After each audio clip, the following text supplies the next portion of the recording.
깨어짐은 자기 중심성에서 탈피하여 주님 중심으로 바뀌는 것입니다. 깨어짐은 나의 옛사람을 떠나 주님께로 가는 것이고요. 주님의 영적인 빛이 들어오지 못하게 하고 주님께 온전히 이끌리지 못하게 하는 내 안에 온갖 문제를 씻어내고 제거함으로 주님께 이끌리며 주님과 동행하는 삶을 살게 합니다. 오늘 본문은 우리에게 깨어짐 속에 담긴 또 다른 영적 의미를 생각해 보게 합니다. 깨어짐은 한계를 넘는 것과 관련이 있습니다. 깨어지면 한계를 넘습니다. 유한하고 연약한 우리는 수많은 것에 한계 지워진 존재이지요. 인간은 기본적으로 죽음이라고 하는 한계 속에 있습니다. 인간은 건강, 능력, 인식, 재원의 한계 속에 있습니다. 우리의 의지도 마찬가지입니다. 우리가 무엇을 결심해도 이내 포기할 때가 많습니다. 그래서 작심삼일이라고 얘기합니다. 감정도 조절이 안 되어서 때때로 내 감정을 추스르지 못하고 그것에 휘둘려 살 때도 있습니다. 주님은 이러한 우리를 만나시고 깨뜨리심으로 다양한 종류의 한계를 넘게 하십니다. 우리의 한계를 넘게 하시는 주님의 역사는 가장 분명하게 십자가에서 죽으신 예수 그리스도를 통한 구원의 역사에서 나타났습니다. 요한복음 5장 24절 내가 진실로 진실로 너희에게 이르노니 내 말을 듣고 또 나 보내신 이를 믿는 자는 영생을 얻었고 심판에 이르지 아니하나니 사망에서 생명으로 옮겼느니라. 옮겼느니라 하는 말씀은요, 한계를 넘었느니라 하는 말씀으로 저에게 다가왔습니다. 우리는 예수님으로 말미암아 심판당하여 정죄될 수밖에 없었지만은 그것을 뛰어넘게 되었고 죄로 인해 멸망당하고 지옥 갈 수밖에 없는 운명의 한계를 넘어 천국에 진입하게 된 것이며 죽음을 넘어 영원한 생명을 얻게 되었습니다. 그렇습니다. 구원받은 인간은 죄악된 우리의 근원적 한계를 넘어서게 된 것입니다. 바울 역시 옮겼다라는 표현을 쓰면서 다음과 같이 말씀했습니다. 골로새서 1장 13, 14절 그가 우리를 흑암의 권세에서 건져내사 그의 사랑의 아들의 나라로 옮기셨으니 그 아들 안에서 우리가 속량 곧 죄 사함을 얻었도다. 속량이라고 하는 말은 값을 지불하고 희생을 치르고 다시 사오는 것을 얘기하는 것입니다. 예수님은 자신의 죽음을 통한 희생으로 우리를 구원하신 것입니다. 주님은 바울을 깨뜨리심으로 다양한 한계 속에 갇혀있던 그로 하여금 계속해서 그것을 넘게 하셨고 육신을 입고 이 땅에 살고 있었지만은 초월적 삶을 살게 하셨습니다. 오늘 본문은 바울이 경험한 그러한 초월적 삶의 시작을 알려줍니다. 그것은 주님의 개입으로부터 시작되었습니다. 어떤 한계를 넘었을까요? 인식의 한계를 넘은 것으로 생각이 됩니다. 바울이 다메섹으로 가는 길에서 경험한 강렬한 빛, 그리고 자기 영혼을 흔든 주님의 음성은 바울을 회심시키시고 깨뜨리시는 강한 외부적인 힘이었습니다. 그런데 그 힘은 바울에게 인식의 한계를 넘게 하는 것이었습니다. 주님은 다메섹에 살던 제자인 아나니아에게 나타나셔서 바울을 돕게 하셨죠. 아나니아는 환상 중에 주의 음성을 들었는데요, 놀랍게도 바울 역시 아나니아가 들은 똑같은 환상을 보게 된 것입니다. 사도행전 9장 10절에서 12절입니다. 그때에 다메섹에 아나니아라 하는 제자가 있더니 주께서 환상 중에 불러 이르시되 아나니아야 하시거늘 대답하되 주여 내가 여기 있나이다 하니 주께서 이르시되 일어나 직가라 하는 거리로 가서 유다의 집에서 다소 사람 사울이라 하는 사람을 찾으라. 그가 기도하는 중이라. 그가 아나니아라 하는 사람이 들어와서 자기에게 안수하여 다시 보게 하는 것을 보았느니라 하시거늘. 여러분이 여기서 환상이라고 번역된 말의 원어적인 의미를 보니까요, 보다라는 의미입니다. 아나니아와 바울은 마치 무엇을 보듯이 하나님의 분명한 계시를 받았다는 겁니다. 흥미로운 것은 주님은 바울과 아나니아에게 똑같은 계시를 주셨다는 거죠. 다른 곳에 있는데. 한 분이신 성령님은 함께 기도하며 나가는 성도들에게요, 동일한 메시지를 주시고 동일한 마음을 품게 하세요. 그러므로 여러분 무엇을 결정하실 때 함께 합심해서 기도하십시오. 하나님께서 한 마음이 되게 하셔서 서로 공감하게 하시고 같은 생각을 품게 하세요. 교회 프로젝트를 진행할 때 모든 교인들이 함께 기도해야 되는 것입니다. 한 마음을 주세요. 한 비전을 보게 하십니다. 어떤 일을 같이 결정할 때 합심해서 기도하십시오. 마음이 모입니다. 설사 의견이 다르게 나타날 수도 있어요. 그런데 함께 계속 기도하고 주의 뜻을 구하면요, 하나님께서 차차 마음이 합하도록 만들어 가시는 것입니다. 그래서 선한 합의점에 이르게 하십니다. 중요한 것은 바울이 새로운 차원으로 하나님을 인식하기 시작했다는 겁니다. 바울은 지금까지 자신의 머리로만 이해하고 판단했습니다. 그런데 회심한 이후에는요, 새로운 차원의 인식이 시작된 겁니다. 우리는 이것을 영적 인식이라고 말할 수 있을 것입니다. 회심하여 성령을 받은 사람은 아울러 새로운 감각을 가집니다. 이것은 영적 감각입니다. 우리에게는 오감이 있죠. 시각, 청각, 후각, 촉각, 미각이 있습니다. 그런데 이에 더해서 우리에게는요, 영적 감각이 있어요. 우리가 성령 받으면 영적 감각을 통하여 주님을 인식하고 내가 인식하고 느끼는 주님께 반응하고 교통하게 됩니다. 물론 그 중에 뭐가 필요하냐면 분별이 필요하지만, 왜냐하면 잘못 인식할 수 있기 때문에. 어쨌든 간에 우리는 주님을 이해하고 받아들이고 느낍니다. 영적 감각을 가지고 주님을 감지합니다. 그렇기 때문에 기도하고 찬양하고 예배하는 것입니다. 지성에만 머물던 바울에게 영성이 깃들게 되었습니다. 그 영성으로 말미암아 차원이 다른 인식, 차원이 다른 영적 소통의 길이 열려버린 것입니다. 영성의 사람은 남들이 깨닫지 못하는 것을 깨닫고 느끼지 못하는 것을 느낄 수 있습니다. 체험하지 못하는 것을 체험합니다. 그래서 하나님을 느끼는 거예요. 하나님의 임재를 나는 느낀다는 것입니다. 목사님 말씀 중에 성령의 임재를 느꼈습니다. 찬양 중에 성령의 임재를 느꼈습니다. 남들은 못 느끼는데 성도들은 느낄 수 있습니다. 왜? 성령이 안에 계시기 때문에. 요한복음 14장 26절, 보혜사 곧 아버지께서 내 이름으로 보내실 성령, 그가 너희에게 모든 것을 가르치고 내가 너희에게 말한 모든 것을 생각나게 하리라. 성령은 우리의 머리를 여시고 영적인 깨달음을 주시며 가져야 할 생각을 갖게 하십니다. 무엇보다 주님의 말씀이 생각나게 하십니다. 그 과정에서 우리와 교통하십니다. 한국의 대표 지성인 중에 한 사람으로 인정받는 분으로서 오랫동안 무신론자로 살다가 노년에 예수님을 믿은 이어령 교수가 회심 후에 쓴 책이 바로 여러분 잘 아시는 지성에서 영성으로라는 책입니다. 많이 읽어보셨죠? 이 책은 탁월한 학자요 지성인이지만은 하나님 부정하며 살던 자신이 마침내 예수 그리스도를 믿고 변화된 과정을 담아내고 있습니다. 이분이 쓴 시가 이 책에 수록되어 있어서 한 편 소개하겠습니다. 어느 무신론자의 기도원이라는 시입니다. 하나님, 당신의 제단에 꽃 한 송이 바친 적이 없으니 절 기억하지 못하실 겁니다. 그러나 하나님, 모든 사람이 잠든 깊은 밤에는 당신의 낮은 숨소리를 듣습니다.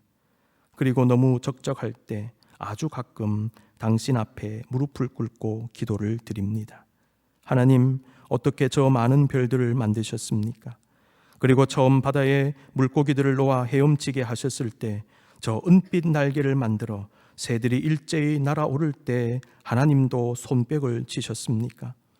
아, 정말로 하나님, 빛이 있어라 하시니 거기 빛이 있더이까?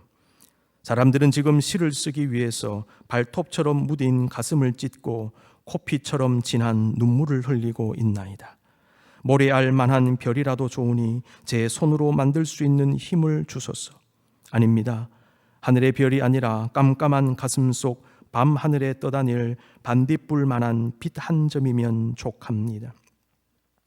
좀 더 가까이 가도 되겠습니까? 당신의 발끝을 가린 성스러운 옷자락을 때 묻은 손으로 조금 만져봐도 되겠습니까? 아, 그리고 그것으로 저 무지한 사람들의 가슴 속을 풍금처럼 울리게 하는 아름다운 시 한 줄을 쓸 수 있도록 허락해 주시겠습니까? 하나님. 이어령 교수는 주님 만나기 시작하면서 자신의 지성의 한계를 절감하고 하나님께 나아갔습니다. 그리고 그것을 넘어 영성의 세계로 들어간 것입니다. 오늘 본문은 우리에게 바울이 어떤 한계를 넘었는지를 잘 보여줍니다. 우리가 깨어지면 새로운 인식의 현상이 생겨요.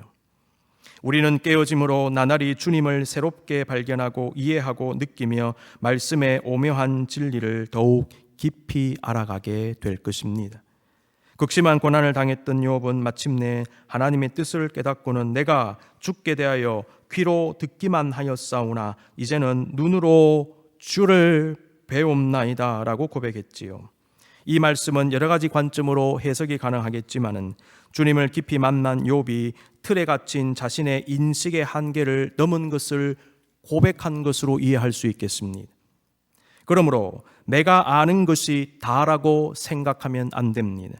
내 생각, 내 판단, 내 경험이 다라고 생각하고 거기에 매이시면 안 됩니다.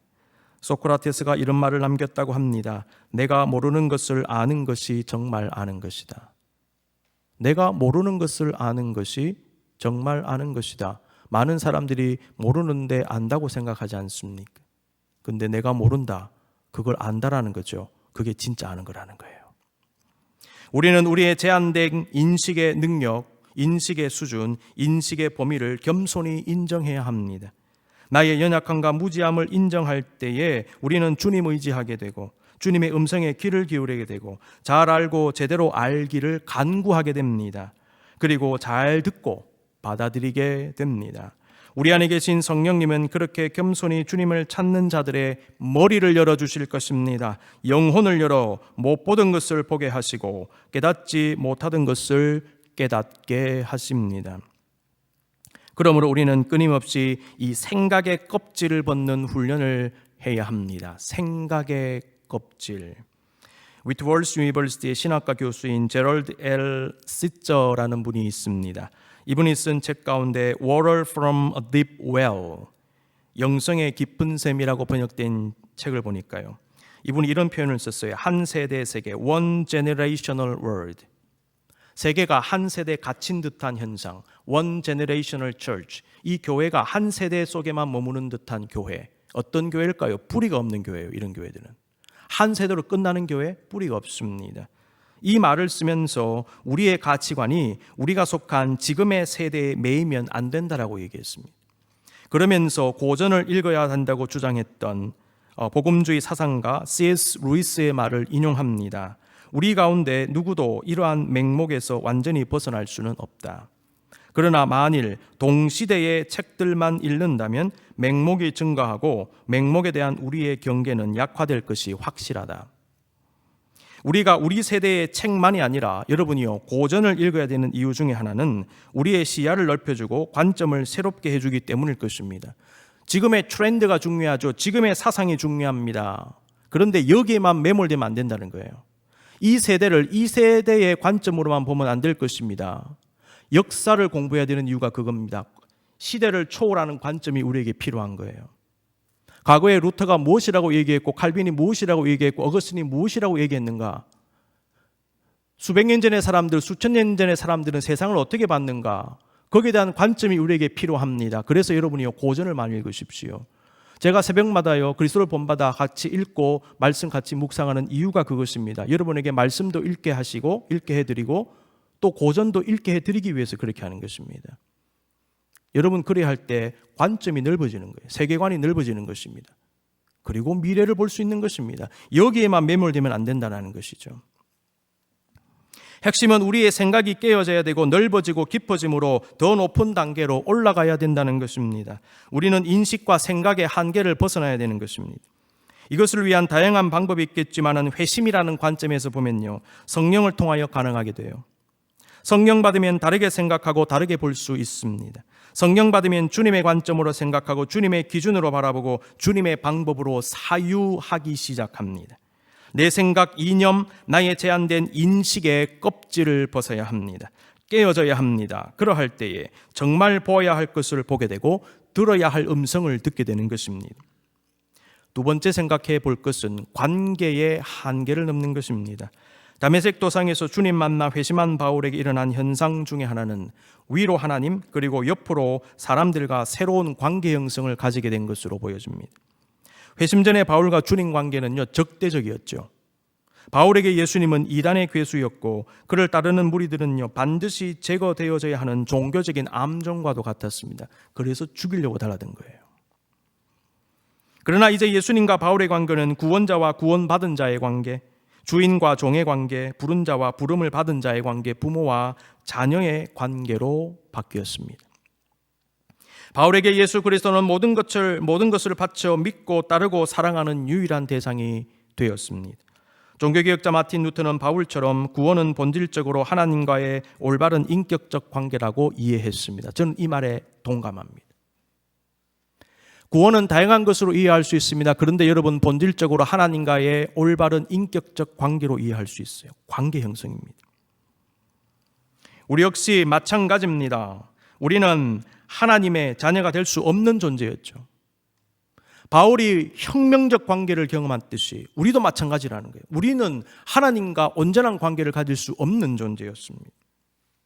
그런데 예수 그리스도의 십자가가 그 관계의 혁명을 가져다 준 것입니다. 골로새서 1장 19절에서 22절 가만히 한번 보십시오. 아버지께는 모든 충만으로 예수 안에 거하게 하시고 그의 십자가의 피로 화평을 이루사. 중요한 문장이죠. 십자가의 피로 화평을 이루사. 만물고 땅에 있는 것들이나 하늘에 있는 것들이 그로 말미암아 자기와 화목하게 되기를 기뻐하심이라. 새로운 관계가 만들어졌다는 거예요. 전에 악한 행실로 멀리 떠나 마음으로 원수가 되었던 너희를, 원수의 관계, 이제는 그의 육체의 죽음으로 말미암아 화목하게 하사 너희를 거룩하고 흠없고 책망할 것이 없는 자로 그 앞에 세우고자 하셨으니. 사람과의 관계는 어떠할까요? 주님 말씀에 순종하여 바울을 찾아간 아나니아는 사울에게 형제 사울아라고 얘기했어요. 여러분 주목하십시오. 형제 사울아. 회심전의 사울은요, 당시 그리스도인들에게 형제가 될 수 없었습니다. 그런데 아나니아가요, 형제라는 말을 쓰고 있어요. 이런 표현 나오면 여러분 주목하셔야 됩니다. 실제로 아나니아는 의심했습니다. 사울에게 가라고 하신 주님께 이렇게 말했지 않습니까? 주여, 이 사람에 대하여 내가 여러 사람에게 듣사온즉 그가 예루살렘에서 주의 성도에게 적지 않은 해를 끼쳤다 하더니 여기서도 주의 이름을 부르는 모든 사람을 결박할 권한을 대제사장들에게서 받았나이다. 이렇게 얘기했죠. 무슨 얘기일까요? 주님, 사울이 어떤 사람입니까? 그리스도인들 잡아가두는 사람 아닙니까? 여기서도 체포영장 갖고 왔지 않습니까? 근데 제가 왜 거기 가야 됩니까? 제가 잡혀갈 수도 있지 않습니까? 이 말이에요. 사울 못 믿기다라는 것입니다. 그러나 바울은 하나님께서 택하신 그릇이다. 바울은 나의 그릇이다. 이 말씀을 들은 아나니아는 용기를 내요. 바울을 찾아갔고 바울에게 형제라고 불렀어요. 형제 사울아. 이제 바울은 그리스도 안에서 한 형제요 지체가 되었다는 것입니다. 갈라디아서 3장 28절입니다. 너희는 유대인이나 헬라인이나 종이나 자유인이나 남자나 여자나 다 그리스도 예수 안에서 하나이니라. 이것이 바로 여러분이요 관계의 혁명이라고 하는 것입니다. 예수 그리스도의 복음과 십자가는요 위로 하나님과 옆으로 인간과의 새로운 관계를 만들어내는 것입니다.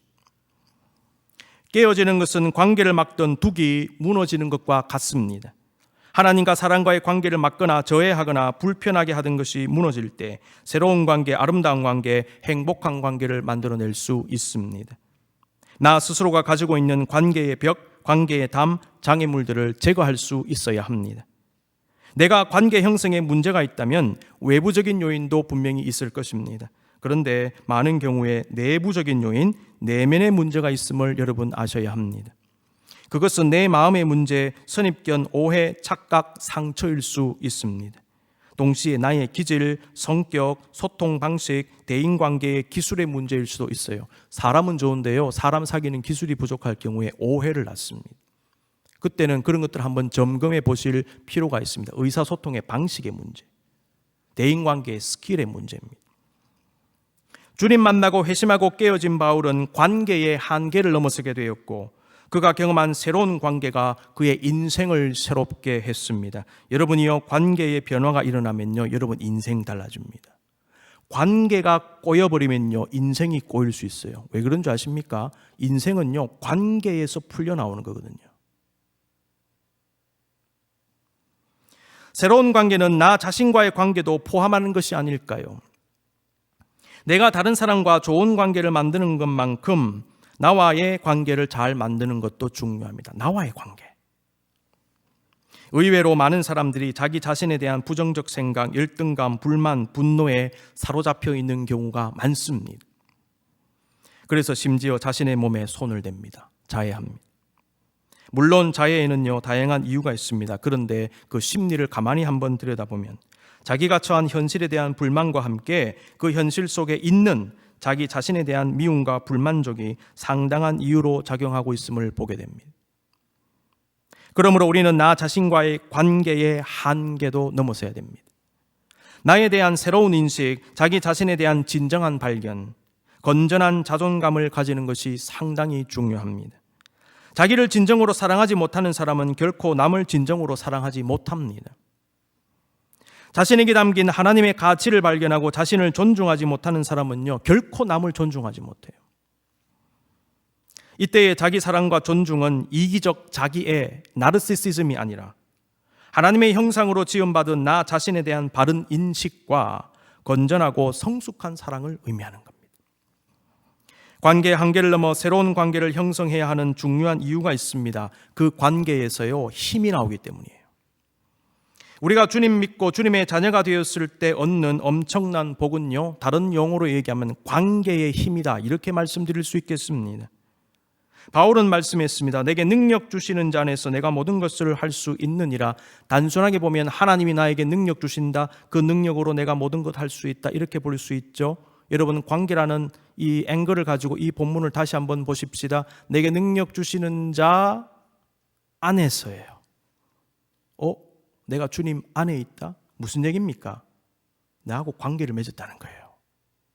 나는 주님 안에, 주님은 내 안에. 그 관계 속에서 뭐가 나오는가? 능력이 나온다는 거예요. 그렇구나. 관계에서 능력이 나오는구나. 타인의 힘이라는 책이 있습니다. 헨리 크라우드라는 임상 심리학자가 지은 책입니다. 저자는 오랜 기간 동안 성공한 리더들이나 자신의 영역에서 능력을 발휘해온 사람들을 상담하고 컨설팅하면서 자신의 한계를 넘어 성공한 사람들의 수많은 이야기를 알게 되었는데요. 한계를 넘는 중요한 힘이 타인과의 관계에서 나온다는 사실을 발견했어요. 인간은 타인과의 관계에서 오는 어떤 힘으로 현실의 문제, 막힌 장벽, 나 자신의 한계를 넘을 수 있다라고 결론 짓습니다. 저자는 미국 최강 특수부대 중에 하나인 네이비 실, 여러분 잘 아시죠? 네이비 실에서 특수부대원을 뽑는 과정을 설명하면서 실제로 들은 이야기를 전해주고 있습니다. 네이비 실 선발 과정 중에 가장 어려운 것은 지옥주 훈련이라고 합니다. Hell Week. 말 그대로 지옥 같은 훈련이 계속되는 거예요. 지원자들은 먹지도 자지도 못하고 극도의 육체적, 정신적 한계에 다다르는 지옥주를 반드시 통과해야 네이비 실 대원이 된다는 거예요. 지옥주 동안 지원자들은요, 차가운 바닷물 속에서 저렇게 저체온증을 견뎌내어야 합니다. 극심한 수면 부족과 육체적 피로감 속에서 먼 거리를 수영하는 장거리 수영도 해야 합니다. 이 과정에서 3분의 2가 포기한답니다. 네이비 실에서는요, 훈련과 테스트 중에 포기하고 싶은 사람은 훈련장에 있는 종을 치면 돼요. 나 도저히 못하겠다. 그럼 가서 종 치면 끝입니다. 바로 퇴소입니다.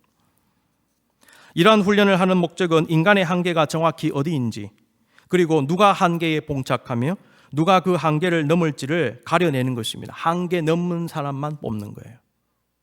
그래서 미국의 최강 특수부대 중에 하나가 되는 것입니다. 굉장히 위험하고 중요한 작전에요, 네이비 실이 투입됩니다. 지금도 투입됩니다. 저자는 자신의 매형이 네이비 실 대원이었다고 소개합니다. 이 매형의 이름이 마크입니다. 근데 안타깝게도 마크는요, 이라크 전쟁 때 작전 수행하다가 전사했습니다. 마크가 죽은 후에 저자는 그 동료들을 만났는데 그 중에 한 명이 마크와 있었던 어떤 일화를 소개했습니다. 그들이 지옥주 테스트를 받고 있었을 때 마크는 장거리 수영을 마치고 이미 해안에 도착해 있었대요. 그런데 이 동료는 계속 수영을 해가는 것입니다. 근데 이분이 몸에 한계를 느낀 거예요. 그리고 바닷속에서 더 이상 몸이 움직여지질 않더랍니다. 1m도 제대로 갈 수 없었습니다. 자신의 의지와 상관없이 몸은 멈춰버렸고 바닷물 속으로 깔아앉기 시작합니다. 그 순간 이제 나는 죽었구나 라는 생각을 할 수도 있겠지요. 그때 이 동료는 이제 그만 훈련을 포기해야 되겠다 라는 마음을 먹고 손을 들어서 구조를 요청하려고 했다는 거예요. 이렇게 되면 바로 끝입니다. 퇴소입니다. 그때 육지 쪽을 자기가 봤습니다. 그런데 이미 도착해 있던 마크가 보이고요, 마크가 자신을 보더라는 거예요. 그런데 이 동료는 가만히 보니까 마크가 자신을 향해서 주먹을 크게 올리면서 무엇이라고 소리를 지르는데 정확하게 무슨 말인지는 모르겠다는 것입니다. 그런데 가만히 보니까 너는 할 수 있어, you can do it 이라고 하는 것 같았다는 거예요. 그런데 놀라운 일이 일어났습니다. 그 순간 몸에서 어떤 에너지가 솟고요, 자신의 한계를 뛰어넘는 힘과 능력이 나오더라는 것입니다. 그리고 그 힘으로 수영을 완주했고 마침내 테스트를 통과해서 영광스러운 네이비 실 특수부대원이 되었다고 합니다. 저자는 무형의 정신이 유형의 실체에 영향을 준 게 아니냐 이렇게 분석을 합니다. 그런데 이 둘 사이에는 우리가 흔히 관가하고 있는 연결 관계성이 있다는 거예요. 이 둘 사이에 어떤 관계가 있는데 우리는 이것을 간과하고 있다는 것입니다. 중요한 것은 그 관계가 우리에게 힘을 주고 그 힘이 우리의 한계를 넘게 한다 이렇게 봅니다. 반대로 연결의 결핍, 관계의 결핍이 있으면 그만큼 힘을 얻을 수도 발휘할 수도 없다는 것입니다. 저자의 깨달음은 사실 매우 성경적인 것으로 저는 받아들였습니다. 인간은 하나님의 창조물이며 태어나기 전부터 하나님 안에서 이미 알려진 자가 되었지 않습니까? 태어나서도 하나님과의 관계성 속에 있는 존재입니다. 인간은 사람과 자연과의 관계성 속에 있으며 그 속에서 도움과 위로와 힘을 얻어서 살아갑니다. 우리가 한계를 넘을 수 있는 궁극적 이유는요, 우리와 관계하시는 하나님 때문이에요. 하나님의 힘이야말로 가장 강력한 타인의 힘입니다. 바울에게 빛으로 임재하신 하나님, 말씀하신 하나님, 환상으로 계시하신 주님은요, 신성하고도 강력한 힘이었고 하나님은 바울과의 거룩한 관계성 속에 있었다는 것을 보게 됩니다. 바울은 그 힘의 개입을 경험합니다. 그 힘에 의해 깨어집니다. 그 힘에 의해 자신의 존재론적 한계를 넘어서서 가히 범인들은 따라가기조차 어려운 위대한 하나님의 종으로 거듭나게 되었습니다. 바울은 자신의 성격, 기질, 성향의 한계를 끊임없이 넘었습니다. 심지어 자신의 육체의 가시도 극복했습니다. 그 가시는 그대로 있었지요. 그런데 그것을 고통의 수단이 아니라 은혜의 수단으로 받아들이기 시작하고 그것을 오히려 기뻐하게 되는 경지에 오른 거예요. 육체의 가시가 있는데 이걸 극복하는 경지에 오른 것입니다. 한계를 극복한 것이지요. 그렇습니다. 바울은 회심하고 깨어진 이후에 세상 그 어떤 것에도 갇히지 않았습니다. 그는 끊임없이 깨어짐으로 계속해서 육신적인 영적인 한계를 넘어서면서 그리스도 안에서 눈에 보이는 로마 제국을 누빕니다. 그리스도 안에서 눈에 보이지 않는 영적 세계를 누비고 다녔습니다. 그리스도 안에서 in Christ, 이것은요 그의 가장 중요한 신학적인 목회적인 모토입니다. in Christ. 여러분 바울 서신을 읽어보십시오. 계속해서 그리스도 안에서라는 말이 나옵니다. 그는 결코 그리스도 밖을 나가지 않았습니다. 그는 그리스도 안에서 너무나 자유했습니다. 그리스도 안에서 한계를 모르는 주의 종으로 거듭났습니다. 믿음의 사람은 이와 같습니다. 믿음의 사람은 주 안에서 자유합니다. 주님의 손을 잡고 자유합니다. 말씀 따르며 자유합니다. 성령에 이끌림받아 자유합니다. 막히고 넘어질 때에, 시험에 들 때에, 두려울 때에 겁내지 말고 넘어서실 수 있기를 바랍니다. 주를 섬기는 일에 있어서도 위축되고 후퇴하지 마시기 바랍니다. 우리 자신의 나태한 마음, 연약한 마음, 절망의 마음의 한계를 여러분이여 넘어설 수 있기를 바랍니다. 담대하십시오. 진보하십시오. 전진하십시오. 우리는 나의 좁은 생각과 고집과 지식과 경험에 갇히면 안 됩니다. 그 한계를 넘어서야 합니다. 위로 주님과 옆으로 사랑과의 새로운 관계, 더 넓은 관계, 더 아름다운 관계로 들어갈 수 있어야 합니다. 우리의 작은 믿음의 한계도 넘으십시다. 예수님 말씀하셨죠. 할 수 있거든요. 무슨 말이냐? 믿는 자에게는 능치 못할 일이 없느니라. 할 수 있거든은 이 무슨 말이냐? 믿는 자에게는 능치 못할 일이 없다. 너희의 좁은 믿음을 넘어서라. 너희의 믿음의 한계를 넘어서라. 너희의 믿음의 그릇을 크게 하라. 영성의 그릇을 크게 하라. 인성의 그릇을 크게 하라. 생각의 그릇을 크게 하라. 관계의 그릇을 크게 하라. 거기에서 놀라운 하나님의 역사가 일어날 것이다. 내가 너희의 타인의 힘이다. 내가 너희의 진정한 힘이 되어줄 것이다. 그 힘으로 너희는 사는 것이다. 나의 자녀들아 한계를 넘어라. 나와 함께 가자. 너희는 할 수 있다. 주님 말씀하십니다. 오늘 또 우리의 한계를 넘게 하시는 하나님의 놀라운 은총이 저와 여러분에게 함께 하시기를 간절히 기원합니다.